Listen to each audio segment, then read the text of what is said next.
given that you are struggling, how do you overcome that? You have a process for get yourself out of your struggles. And I want to ask you another question. Was it easy for you to be accepted as a valuable person in your organization, as a person that, is treated with respect and treated with honor and not brushed aside? Sure. So what I would say is, yeah, I get really frustrated sometimes. I think I'm not really sure. I feel like sometimes you look at someone, you say, "Oh, this is easy for them. I wish it were that easy for me." And what I've kind of come to find out is that it's really just a collection of experiences. Unlike when I was a journalist, when I was doing digital media, I mean, you get to a point where, you kind of, I guess I realize now, you kind of plateau because there's only so many skills that one needs to acquire to excel. Unlike in technology where the frameworks are always changing, it's always the same basic concepts, but the recipe's a little bit different. So you kind of have to sniff around until you get the best recipe. And it's basically just the most aggravating series of details one could possibly imagine, but over and over and over again. So that being said, as I mentioned, I think for me, I'm a very social and community oriented individual. And so for me, what's been really amazing about working with Women Who Code is not only that I have met a bunch of other women who look like me, who have similar experiences to me, who in some cases are way smarter than me, who have also struggled.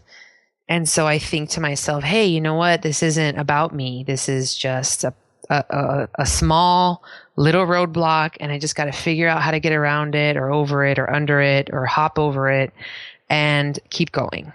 And so what I would say to anyone really who, whether be they women or Latinos or African Americans or transgender. I mean, we've come across a lot of different groups in technology that are actually really hungry for community. I think for me, the thing that's really made technology an easier career transition is that I actively sought out other people, and it's, women, but it's also Latinos. And it's through in-person things like meetup.com, and it's through virtual things like Twitter. I have people that I talk to on a regular basis who I now consider real friends that I met on Twitter. And I knew them for years on Twitter and then met them in real life. And now we call each other and talk about our problems. So that's what I would say is, for me, that's what helps me. And I think the other thing that really helps me when I feel frustrated is, my family immigrated from Mexico. And none of my grandparents graduated from high school, with the exception of one, the one who was already in Texas. And I think about how I was close with two of them. And I just remember them telling me the stories of their lives and what they wanted for their children and the way that they experienced their lives. And none of them really spoke English that well. And I see myself so far away from where they started, right? I went to Stanford University and they didn't even graduate high school.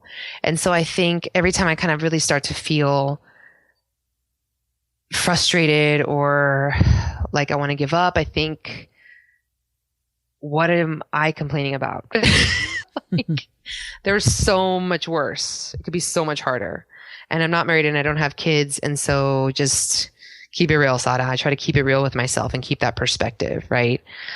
So I guess what I would say is it was a lot easier in the previous fields in which I worked to prove value and gauge the perception of value much more quickly than it has been in technology because, I already kind of knew how to do stuff. So maybe I didn't have the ball rolling 100%, but I had the ball rolling at like 40% and it wasn't rolling at all before. So I could say, hey, look at all that I've done. And because everybody was kind of more social, it was easier to get feedback and say, hey, that's great. Could you also do this? Or yeah, I like that, but don't do this. Versus in technology, when I first started, they literally told me, here's your desk, here's the Wi-Fi, and we're going to send you an email to get the project downloaded and you can start stepping through it. Yeah. and Off you go. Here you and go. I didn't have, I didn't know that there was a workflow. I didn't know what they were talking about. I didn't know what the project was about. I didn't know what the expectations were.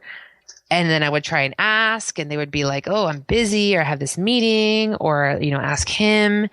And it's taken them, even some members of my team have just barely warmed up to me, and it's been 7 months. And so it's been more difficult for me to gauge what my value is, gauge what my contributions are, gauge what my learning is like. That being said, I feel really lucky as a person because I know I have a good gauge of my own internal growth and development. So I feel like I've grown a lot, but I know that I want to grow a lot more. And so I'm trying to figure out how to make that happen outside of work, because it hasn't really happened at work that I've found this mentor that's really invested in my professional development. So I think about this phrase a lot, not necessarily because I'm a huge fan, but because I just think it makes a lot of sense to me, which is, like what Gandhi said, like, be the change that you want to see. Right. And so every time I kind of run into a wall, I say, hey, why am I waiting for other people to give me permission or make my life happen for me? Like, when has anyone ever come over to my house and fixed my life? So, I mean, what I'm doing now is saying, hey, I have all these projects I want to do. I'm not 100% sure how to do them, but I'm going to dive in and I'm going to figure it out. And once I get out the other end of these projects, I probably would have learned some stuff. So that's how I'm going to approach this. And so that's what I would say is that, and I think certainly there are gender issues and there are cultural issues that have been very frustrating for me in my entire professional journey, and particularly to technology, both at work and outside of work, I mean,